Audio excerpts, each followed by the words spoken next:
لأهله والصلاة لأهلها أما بعد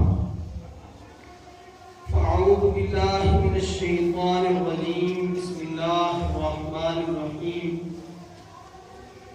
قل إن كان آباؤكم وأبناؤكم وإخوانكم وأزواجكم وعشيرتكم وأموال اقترفتموها وتجارة تخشون كسادها ومساكن ترضونها أحب إليكم من الله ورسوله وجهاد في سبيله فتربصوا حتى يأتي الله بأمره.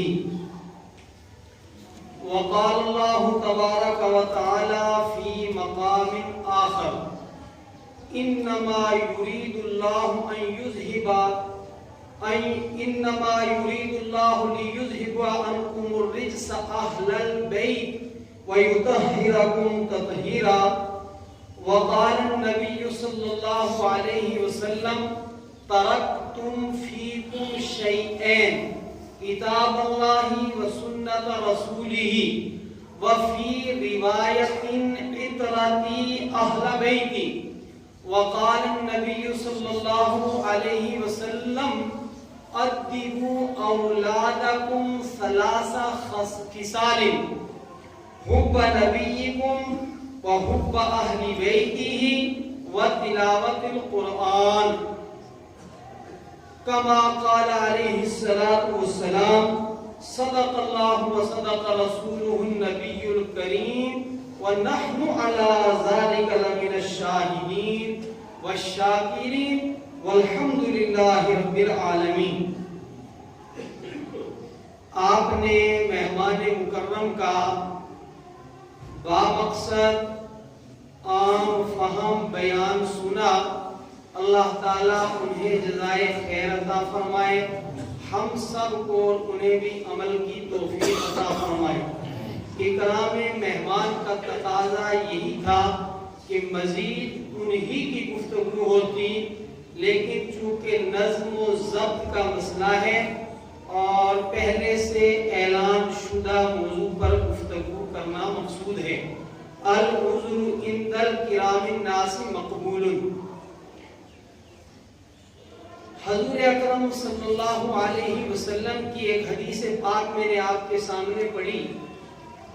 حدیث کی کتاب الجامع الصغیر کے حوالے سے حضور اکرم صلی اللہ علیہ وسلم نے فرمایا اپنی اولاد کو 3 چیزیں سکھاؤ, 3 قسم کا علم سکھاؤ, 3 قسم کا ادب سکھاؤ, 3 عادات ان کے اندر پیدا کرو. پہلی فرمایا حب نبیکم, اپنے نبی کی محبت سکھاؤ. دوسرے فرمایا حب اہل بیتہ, نبی اکرم صلی اللہ علیہ وسلم کے اہل بیت اطہار کی محبت سکھاؤ. اور تیسرے فرمایا قرآن حکیم کی محبت سکھاؤ.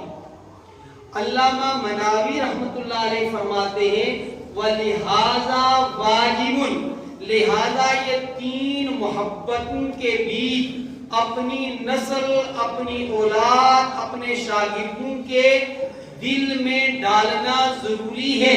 اور اس لیے ضروری ہے کہ انسان اسی کی بات مانتا ہے جس سے محبت ہوتی ہے. جس سے محبت ہوتی ہے اس کی ناجائز بھی مانتا ہے, اور جس سے محبت نہیں ہوتی اس کی جائز بھی نہیں مانتا. اور یاد رکھیں کہ آدمی اسی مشن پر اپنے آپ کو چلاتا ہے, اسی کام پر اپنے آپ کو کھپاتا ہے جس کی کام کی, جس مشن کی, جس ہستی کی, جس شخصیت کی اس کے دل میں محبت ہوتی. اللہ کا فضل ہے کہ امت مسلمہ نے رسول اکرم صلی اللہ علیہ وسلم اگر کسی جانور پر 1 مرتبہ سوار ہوئے ہیں تو 1 مرتبہ اس جانور پر نبی رحمت صلی اللہ علیہ وسلم کے بیٹھنے کی نسبت سے اس جانور کے ساتھ بھی امت نے محبت کی. رسول اکرم صلی اللہ علیہ وسلم اگر کسی مقام پر چند لمحات کے لیے بیٹھے تو اس جگہ کا بھی صحابہ کرام نے اور مسلمانوں نے احترام کیا ہے.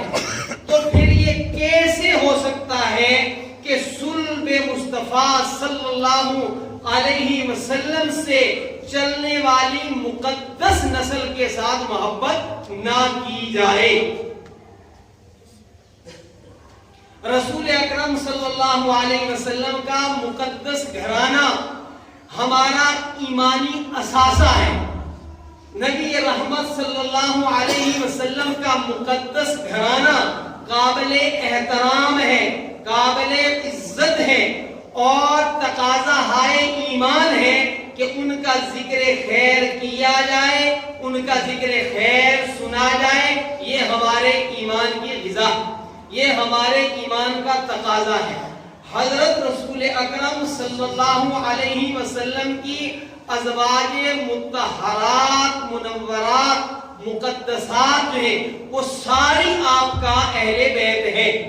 پھر حضرت علی رضی اللہ تعالیٰ عنہ سیدہ فاطمہ جو ہے آپ کی بنات طاہرات اور آپ کے بنین جو دنیا سے چھوٹی عمر ہی میں تشریف لے گئے وہ سارے آپ صلی اللہ علیہ وسلم کا گھرانہ ہے اور ان کا قرآن حکیم میں اجمالاً تذکرہ ہے. اللہ رب العالمین نے ازواج مطہرات کو کچھ ہدایات دی کہ آپ پردے کا احترام کریں. آپ نے ازواج مطہرات کا تذکرہ کرتے ہوئے فرمایا انما یرید اللہ لیذہب عنکم الرجس اہل البیت ویطہرکم تطہیرا. اللہ تعالیٰ کی یہ چاہت ہے کہ اللہ رب العالمین غلط چیز کو، گندگی کو آپ سے دور رکھے اور آپ پاکیزہ رہیں. اس لیے کہ خاندان نبوت یہ مقدس گھرانہ رہتی انسانیت کا محور مرکز و عقیدت ہے. ان کو دیکھ کر رسول اکرم صلی اللہ علیہ وسلم کی تعلیم و تربیت کے متعلق لوگ آرا قائم کریں گے، نظریات بنائیں گے. بہرحال ازواج مطہرات کی اہل بیت اطہار میں آتی ہیں، آپ کے بنات و بنین بھی اسی میں آتے ہیں. رسول اکرم صلی اللہ علیہ وسلم کی نسل پاک کا جو زیادہ سلسلہ چلا ہے وہ آپ کی لاڈلی پیاری اور چوتھے نمبر کی بیٹی حضرت فاطمہ الزہرا رضی اللہ تعالیٰ عنہا سے چلا ہے. اسی لیے بڑے بڑے اصحاب علم نے انہیں کہا ہے سیدۃ النساء اہل الجنہ، اور اس لیے کہا ہے کہ رسول اکرم صلی اللہ علیہ وسلم کی حدیث پاک ہے ان فاطمہ سیدۃ النساء اہل الجنہ، وہ جنت کی عورتوں کی سردار ہیں. انہیں خراج عقیدت پیش کرتے ہوئے ارباب علم نے لکھا ہے سیدۃ النساء العالمین کریمۃ الطرفین اور جگر گوشائے رسول صلی اللہ علیہ وسلم ام الحسنین حسن و حسین رضی اللہ عنہما کی والدہ مکرمہ محترمہ. میرے بھائیوں یہ یاد رکھیں، یہ ایک حقیقت ہے، یہ ایک سچائی ہے کہ ماہ محرم کا احترام اس وقت سے ہے. ان عدت الشہور عند اللہ 12 شہرا فی کتاب اللہ یوم خلق السماوات والارض منها الحرم، کہ اللہ رب العالمین نے ان 4 مہینوں کو جن میں سے ایک محرم الحرام ہے یہ قابل احترام ہے. رسول اکرم صلی اللہ علیہ وسلم یوم عاشورہ کے روزے کا اہتمام ایک زمانے سے فرماتے تھے. اس کے فضائل ہیں اور یہ اس وقت سے محرم کے فضائل ہیں جب سے کائنات کا وجود بنا، زمین و آسمان کو اللہ تعالیٰ نے وجود عطا فرمایا. اور واقعہ کربلا کی نسبت بھی اس مہینے کے ساتھ ہے. اس لیے اہل بیت اطہار کا تذکرہ کرنا میں نے مناسب سمجھا. رسول اکرم صلی اللہ علیہ وسلم کے پہلی بیٹی حضرت زینب تھی، دوسری حضرت رقیہ تھی، تیسری ام کلثوم تھی اور چوتھی بیٹی سیدہ فاطمہ الزہرا رضی اللہ تعالی عنہا تھی. انہیں دیگر بیٹیوں کی طرح رسول اکرم صلی اللہ علیہ وسلم کے مشن کے ساتھ گہری وابستگی تھی۔ چنانچہ حضرت عبداللہ ابن مسعود رضی اللہ تعالیٰ عنہ فرماتے ہیں کہ ایک دن حضور اکرم صلی اللہ علیہ وسلم کعبۃ اللہ کے سائے میں نماز ادا فرما رہے تھے۔ قریب میں قریش کے بڑے بڑے سرداروں کا ایک مجمع تھا اور درمیان میں سے ایک نے کہا کہ دیکھو محمد جو ہے وہ اللہ کی عبادت کر رہے ہیں، کون ہے آپ میں سے جو فلاں محلے میں جائے اور فلاں محلے کی اونٹنی کی جو اوجڑی ہے اس کی جھلی لا کر کے جب یہ سجدے میں جائے تو ان کے اوپر ڈال دو۔ چنانچہ بدبخت شقی القلب عقبہ ابن معیط نے کہا کہ یہ کام میں کروں گا۔ عقبہ ابن معیط اٹھ کر گیا اور اونٹنی کی غلاظت لا کر کھڑا ہو گیا۔ جب رحمت دو عالم سیدنا محمد رسول اللہ صلی اللہ علیہ وسلم حالت سجدہ میں تھے تو اس نے وہ ساری غلاظت حضور اکرم صلی اللہ علیہ وسلم کے اوپر ڈال دی، اور وہ اتنی بوجھل تھی کہ رسول اکرم صلی اللہ علیہ وسلم کو سجدہ طویل تر کرنا پڑا۔ عبداللہ ابن مسعود رضی اللہ تعالیٰ عنہ فرماتے ہیں کہ میں اس پوزیشن میں نہیں تھا کہ میں ان ظالموں کے خلاف صدائے احتجاج بلند کروں اور رحمت دو عالم صلی اللہ علیہ وسلم سے جا کر اس کو ہٹاؤں۔ حضرت سیدہ فاطمہ رضی اللہ تعالیٰ عنہ نے دیکھ لیا، آپ تشریف لائیں اور نم آنکھوں کے ساتھ رحمت دو عالم صلی اللہ علیہ وسلم کے اوپر سے اس غلاظت کو الگ کیا۔ رسول اکرم صلی اللہ علیہ وسلم نے سر اقدس اٹھایا اور فرمایا اللہم علیک بقریش، اے اللہ جن لوگوں نے میرے ساتھ یہ بدتمیزی کی ہے، مجھے تکلیف پہنچائی ہے، اللہ تو ان کو پکڑ لے، اور فرمایا علیک بی ابی جہل وغیرہ وغیرہ، علیک عقبہ ابن معیط۔ روایت میں ہے کہ رحمت دو عالم صلی اللہ علیہ وسلم کے یہ گستاخ جنگ کے بدر کے دن ایک ایک موت کے گھاٹ اتر گیا، اور جنگ بدر کے اندر جو انتہائی گندا کنواں تھا اس کے حوالے ان کو کر دیا گیا۔ سیدہ فاطمہ رضی اللہ تعالی عنہا حضور اکرم صلی اللہ علیہ وسلم کی انتہائی لاڈلی اور پیاری بیٹی۔ حضور اکرم صلی اللہ علیہ وسلم کے دنیا سے پردہ فرمانے سے پہلے آپ صلی اللہ علیہ وسلم نے سیدہ فاطمہ کو بلایا اور بلا کر آپ کے ساتھ سرگوشی فرمائی۔ حضرت رسول اکرم صلی اللہ علیہ وسلم کے پاس ابو بکر اور حضرت عمر رضی اللہ عنہما نے پیغام نکاح بھیجا سیدہ فاطمہ کے متعلق، تو آپ صلی اللہ علیہ وسلم نے فرمایا انتظر القضاء، اللہ کے فیصلے کا انتظار کرو۔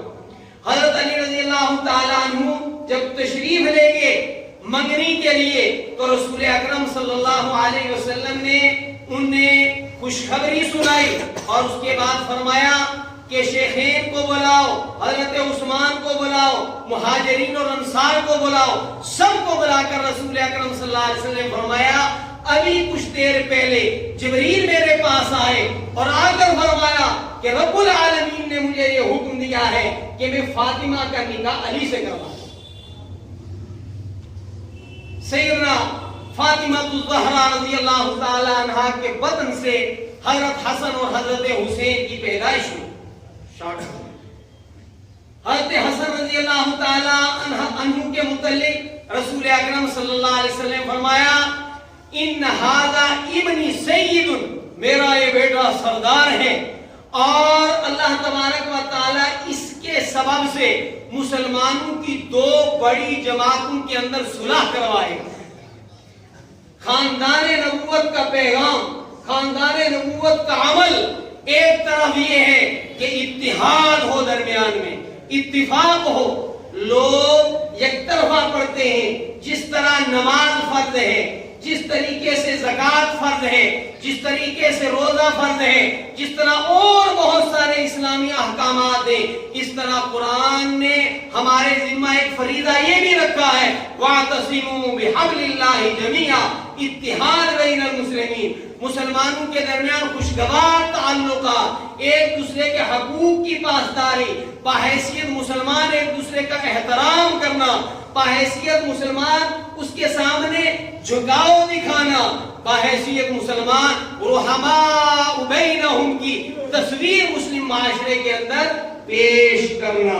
رسول اکرم صلی اللہ علیہ وسلم نے فرمایا میرا یہ بیٹا سردار ہے اور اس کے ذریعے سے اللہ رب العالمین بین فئتین عظیمتین مسلم اتحاد قائم کریں گے، اور یہی ہوا۔ آپ صلی اللہ علیہ وسلم کے دوسرے بیٹے جو ہیں وہ نواسے حضرت حسین رضی اللہ تعالیٰ عنہ تھے۔ روایات کے اندر آتا ہے کہ اس سے اوپر حضرت حسن نبی صلی اللہ علیہ وسلم کے مشابہ تھے، اس سے نیچے حسین رضی اللہ تعالیٰ عنہ اکرم صلی اللہ علیہ وسلم کے مشابہ تھے۔ حضرت فاطمہ رضی اللہ تعالیٰ عنہ جب انہیں لوریاں دیتی تھی تو فرماتے تھے یہ وہ پھول ہیں جو رحمت دو عالم صلی اللہ علیہ وسلم کے مشابہ ہیں۔ یہ وہ ہستیاں تھیں کہ رسول اکرم صلی اللہ علیہ وسلم مسجد نبوی میں خطبہ دے رہے ہیں، سامنے سے صفوں میں لڑکھڑاتے آ رہے ہیں، آپ صلی اللہ علیہ وسلم لپک کر کے ان کو لے لیتے ہیں۔ حضور اکرم صلی اللہ علیہ وسلم کبھی دونوں ہاتھ پکڑ کر ان کو سینے سے چمٹا لیتے تھے، کبھی رحمت دو عالم صلی اللہ علیہ وسلم سجدہ مبارکہ میں ہوتے تھے تو یہ آپ صلی اللہ علیہ وسلم پر سوار ہو جاتے تھے، رحمت دو عالم صلی اللہ علیہ وسلم سجدہ طویل فرما دیا کرتے تھے۔ حضور اکرم صلی اللہ علیہ وسلم نے فرمایا یہ دونوں دنیا میں میرے پھول ہیں۔ تو بھائیو خانوادہ رسول صلی اللہ علیہ وسلم کے ساتھ محبت یہ تقاضائے ایمان ہے۔ رحمت دو عالم صلی اللہ علیہ وسلم کے یہ نواسے حضرت حسین رضی اللہ تعالیٰ عنہ ایک پیغام وہ دے کر گئے کہ آپ بین المسلمین میرے محبت اپنائیں، جھکاؤ دکھائیں، لیکن دوسرا پیغام یہ تھا، چونکہ میرے پاس صرف چند منٹ ہے، دوسرا پیغام یہ تھا کہ کسی بھی حالت کے اندر نانا کے دین پر، اور نانا کا دین دین فطرت تھا، وہ دین تھا جس کے متعلق خود رب کائنات نے فرمایا الیوم اکملت لکم دینکم واتممت علیکم نعمتی ورضیت لکم الاسلام دینا ومن یبتغی غیر الاسلام دینا فلن یقبل منہ۔ اللہ نے دین کو مکمل کر دیا ہے، اس دین کے علاوہ جو کسی بھی راستے کو لے کر، کسی بھی عمل کو لے کر اللہ کے دربار میں حاضر ہوگا فلن یقبل منہ، وہ قبول نہیں کیا جائے گا۔ رحمت دو عالم صلی اللہ علیہ وسلم نے فرمایا ترکت فیکم امرین، فی روایت ترکت فیکم الثقلین وفی روایت ترکت فیکم شیئین، میں تمہارے درمیان دو چیزیں چھوڑ کر کے جا رہا ہوں۔ فرمایا ایک اللہ کی کتاب کو چھوڑ کر جا رہا ہوں، دوسرے رحمت دو عالم صلی اللہ علیہ وسلم کے طریقے کو چھوڑ کر جا رہا ہوں۔ یہ واحد طریقہ ہے رب تک پہنچنے کا، اس کے علاوہ جتنے طریقے ہیں وہ ناکامی کی طرف لے جانے والے ہیں، وہ جہنم رسید کرنے والے ہیں۔ جنت تک لے جانے والی راہ، اللہ تک پہنچانے والا راستہ وہ صرف ایک ہے، صرف ایک ہے، صرف ایک ہے، وہ ہے محمد رسول اللہ صلی اللہ علیہ وسلم۔ اور ایک روایت میں ہے رسول اکرم صلی اللہ علیہ وسلم نے فرمایا میں دو چیزیں تمہارے درمیان میں چھوڑ کر جا رہا ہوں۔ فرمایا ایک اللہ کی کتاب، دوسرے وعطرتی اہل بیتی، میں اپنے اہل بیت کو تمہارے درمیان چھوڑ کر جا رہا ہوں۔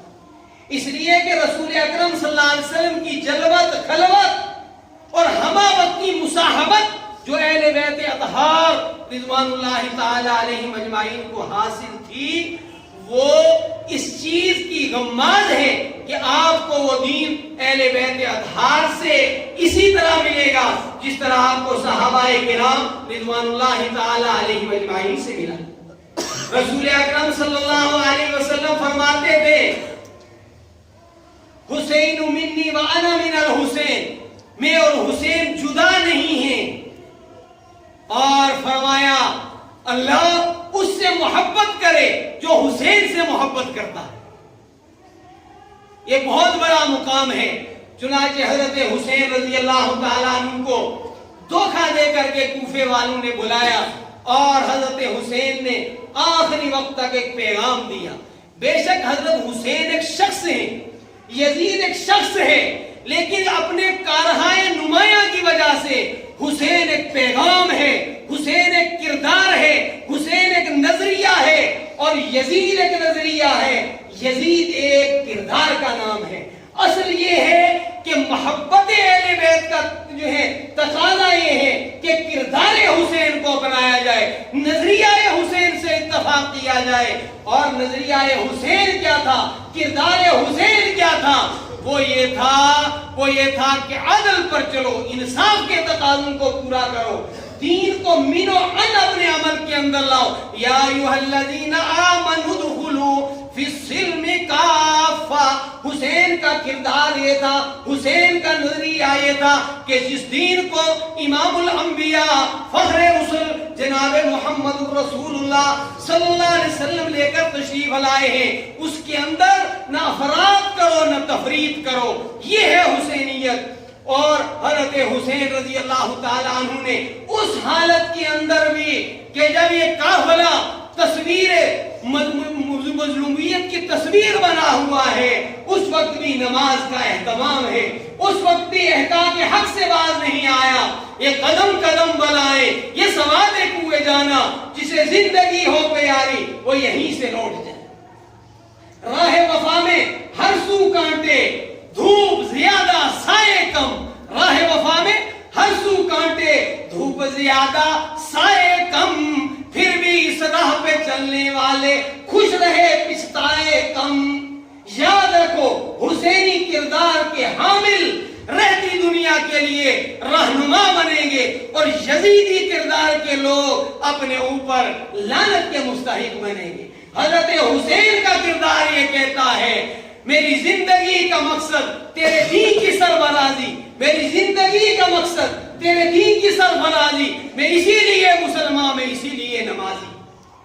میرے بھائیوں، اہل بیت اطہار کی محبت ہمارا سرمایہ ایمان ہے اور اہل بیت اطہار کی محبت کا تقاضا یہ ہے، کرب و بلا کا پیغام یہ ہے کہ اپنی زندگیوں کے اندر 100% دین کو لاؤ. افراط و تفریط سے بچتے ہوئے اللہ کی محبت، محمد عربی کی محبت، صحابہ کی محبت، اہل بیت کے اطہار کی محبت، قرآن کی محبت، صراط الذین انعمت علیہم، اللہ سے مانگو. اللہ و منعم علیہم جماعت، جس پر تیرے احسانات تھے، جس پر تیرے انعامات ہوئے ہیں، اللہ تم ان کے قدم پر، نقش قدم پر ہمیں چلنے کی توفیق عطا فرما. یہ کربلا کا پیغام ہے، یہ حسنین رضی اللہ عنہما کا پیغام ہے، یہ ان کی محبت کا تقاضا ہے کہ آپ سمجھیں کہ کردار حسین کیا ہے اور آپ یہ سمجھیں کہ کردار یزید کیا ہے. کردار یزید ظلم ہے، کردار یزید ابتلاء فسق و فجور ہے، کردار یزید دین کے اندر مداہنت ہے، اور کردار حسین وہ حق کے لیے ڈٹ جانا ہے، جم جانا ہے. اور اس راہ کے اندر پھر ناکامی بھی اگر آتی ہے تو وہ ناکامی بھی کامیابی سرخروئی ہے. اور دیر سویر اگر اس شارع پر آپ چلتے رہیں گے تو بڑے بڑے حاملین باطل سرنگوں ہو جائیں گے. آپ نے دیکھا، سمجھو سمجھو سمجھو، دائیں بائیں دیکھو، حق پر جمے رہو، حق پر ڈٹے رہو. ایک وقت آئے گا ظلم ختم ہو جائے گا اور مظلوم آفتاب و مہتاب بن کر کے اپنی مظلومیت کے ساتھ اس کائنات میں جگمگائے گا. اس لیے هو الذی ارسل رسولہ بالہدی ودین الحق لیظہرہ علی الدین کلہ. حق آیا ہی اس لیے ہے کہ وہ غالب ہو کر رہے. سورج آیا ہی اس لیے کہ ہزار سورج کی روشنی کو کوئی دبانا چاہے نہیں دبا سکتا. سورج جگمگا کر رہتا ہے، اندھیروں کو چاک کر کے جو ہے وہ اپنی چمک دکھاتا ہے، دمک دکھاتا ہے۔ اللہ رب العالمین ہم سب کو اہل بیت اطہار کی محبت نصیب فرمائے، حسینی کردار اپنانے کی توفیق عطا فرمائے۔ اللہ رب العالمین ہمیں باطل کا ساتھی بننے سے محفوظ رکھے۔ اتنا ہی وقت تھا۔ ایک